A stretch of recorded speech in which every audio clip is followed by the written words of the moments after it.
10 जनवरी तक की अगर इस ऑफिसर की बदली नहीं हुई, हम 10 जनवरी को मैं खुद चूड़ी पहन लूंगा। इसके बाद इसका मतलब ये होगा कि हमने बोलना नहीं। राशनिंग के मामला पर जो है राष्ट्रवादी कांग्रेस पार्टी तहरीक चला रही है, आमदार साहब खामोश है, तो कांग्रेस पार्टी का इसमें क्या बोलना है, क्या करेगी वो अनाज दिलाने के लिए? हम मिलने वाले अभी जाके एफडीओ साहब से, अनाज तो सभी को मिलना चाहिए। 22,000 जैसे राशन कार्ड होगा, अभी पेपर के अंदर हम पढ़ रहे, उसके अंदर ऐसा है कि 22,000 लोगों को राशन मिलने वाला है। हम तो ये चाहेंगे जितने केसरी कार्ड है सबको मिले, क्योंकि ये मालेगांव शहर गरीब बस्ती है, यहाँ पर पावरलूम सेक्टर है, यहाँ पर हर आदमी मजदूर है।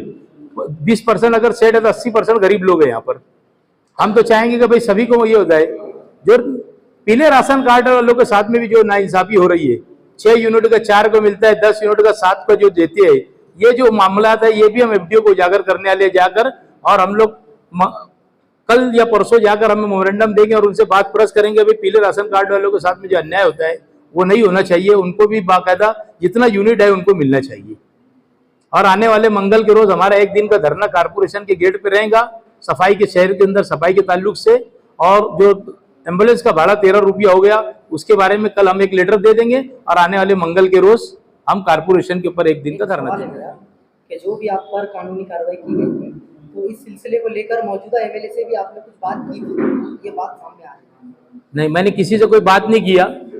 बहरहाल इतनी बात है कि उन्होंने जो ऑफिसर से बात करेंगे, मेरे पास 20 घंटे के बाद एफआईआर दाखिल क्यों हुई, इसके अंदर भी एक बड़ा राज है कुछ ना कुछ। क्योंकि किसी के दबाव में अगर इन्होंने किया होगा तो ये अच्छी बात नहीं है। अगर उनको करना रहता है डिपार्टमेंट को, तो उसी टाइम डिपार्टमेंट मेरे ऊपर एफआईआर दाखिल करती थी। 20 घंटे के बाद मेरे ऊपर एफआईआर दाखिल हुई, ये अच्छी बात नहीं। अगर बड़े अधिकारी चाहते तो सामने हमने बैठाते थे और पूछते थे कि क्या मामला हुआ। ये एकदम खरा खोटा मामला है कि जो पुलिस के अंदर फिरियाद में कह रहे हैं कि मैं यहाँ पर 25 साल से कारपोरेटर, मुझे बताने की जरूरत क्या है? वो तो आज पुलिस का रोज का काम है उनका बंद करने का। कायदा मैं क्यों हाथ में लूंगा? कोई आज उनका पहले दिन आएगी पुलिस, उनका काम है, वो बंद करती है पब्लिक को, उनको बंद करके वो चले जाते हैं। इनका रोज की ड्यूटी है, वो निभाती है। मुझे कभी हम उसमें इंटरफेयर करने की हमको जरूरत नहीं ना। कोई नया मामला है कि आदमी बोल रहा है तो बात अलग है। ये रोज पुलिस आती है, रोज बंद करती है, रोज चले जाती है। ये मार रही थी तो मैंने कहा कि साहब मारो मत, बस उसके ऊपर से वो मेरे ऊपर गुस्से में आ गया। और ये तीसरा मामला थे उनके जो मैंने आपके सामने सब बताया। तो ऐसा लगता है कि पॉलिटिकल प्रेशर लाके तुम्हारे ऊपर 353 बनवाया गया? सवाल ही नहीं आया। 20 घंटे के बाद होने की वजह यही है कि इसके ऊपर जो पॉलिटिकल प्रेशर हुआ इसके ऊपर। नहीं तो अगर पुलिस चाहती थी उसी वक्त तो मेरे ऊपर रात में एफआईआर दाखिल कर देती थी, क्योंकि ऐसा मामला था ही नहीं। जैसा पुलिस ने कंप्लेंट के अंदर लिखाया, सरासर बाकायदा बदनामी है मेरी इस शहर के अंदर। मैं पार्टी का अध्यक्ष होने के नाते मेरी ये बदनामी हुई है बाकायदा, मैं इसको बर्दाश्त ही नहीं कर सकता।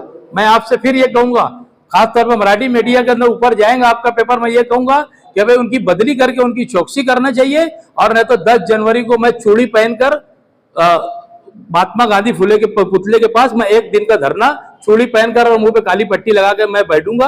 1 दिन का मेरा धरना रहेगा। उनकी यहाँ से बदली होना चाहिए और पूरा इन्वेस्टिगेशन होना चाहिए। डीवाईएसपी साहब जो है अच्छे ऑफिसर है, शहर में काम कर रहे, सब कोई शहर अच्छा बोल रहा है। और मैं तो कहूंगा कि ऐसे ऑफिसर बहुत दिन के बाद राजमाने साहब के बाद शहर के अंदर आए, काम कर रहे हैं।